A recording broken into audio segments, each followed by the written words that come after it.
guess you just have to make 2 coins for every 1 coin to just keep everyone happy. And that's the cost of being Belgium. And welcome one and all to another episode of Tyler's Cool Coins. Today we have coins from Belgium. Some fun facts about Belgian coins. We'll see some interesting things due to their dual linguicity. So let's start to dive in. I'm pleasantly surprised that I have some pre-World War II, well, I guess the start of World War II coins here from Belgium. Belgian Franc. Got a lion there. This is a sitting lion. Let's flip over the coin and you can see Belgique and Belgie.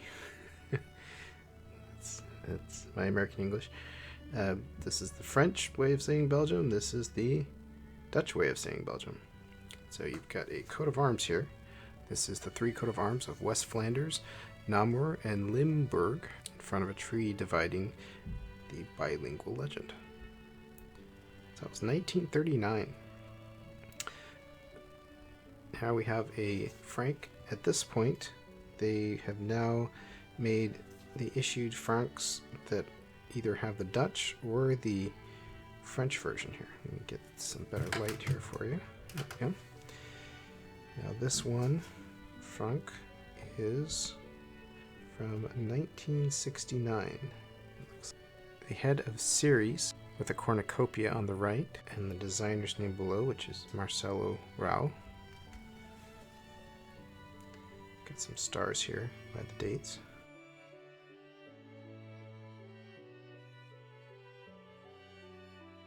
We've got a crowned oak branch dividing the value here.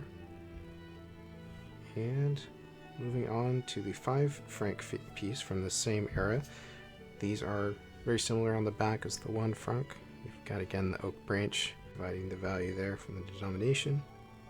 Looks like a French here on the left and a Dutch version here on the right. That must have been a bit annoying for the minters to have to keep producing different denominations there.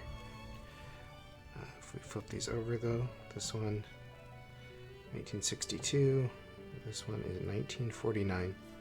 So you can see a little more detail there with Ceres and the cornucopia. And again, you can see a little more clear now. RAU, the 5 franc is a bit larger. Moving on to the 90s. The franc has, wow, it's shrunk. I guess its value has dipped a bit, so they thought, hey, let's just make a smaller coin. Got a 1989 and a 1991. The light's kind of playing tricks there, but that is a 9. These are small. These are like the size of pennies. Now, we flip these over. No more series. We have now is Baudouin, the first of Belgium. So Baudouin was the king of Belgium. He reigned from 1951 to 1993. It appears that they started putting him on the coinage before his death. Also note that you've got a different spelling between the French and the Dutch versions of the coin. A lot of pride there on the Flemish and the French side, so I guess you just have to make 2 coins for every 1 coin to just keep everyone happy. And that's the cost of being Belgium and being dual linguistic. And finally, we have a 50 franc, another sign of inflation here once you start minting 50 francs that look like quarters. Belgique, so this is a Dutch lettered one. 1990, you can see the mint marks there next to the numbers. And you've got this interesting border here. It gets thinner, it gets thicker. Kind of an interesting touch. Flip it over. We've got Baudouin again. This is kind of a fractured, stylized view, if you will. Kind of interesting. One of the last Belgian francs that ever were. So that makes it special in and of itself. And the interesting part too is the edge. It's a coarsely reeded edge. So pretty rough. And that's the 50 franc piece. And then, not much after this, right? The euro goes in and no more Belgian coinage.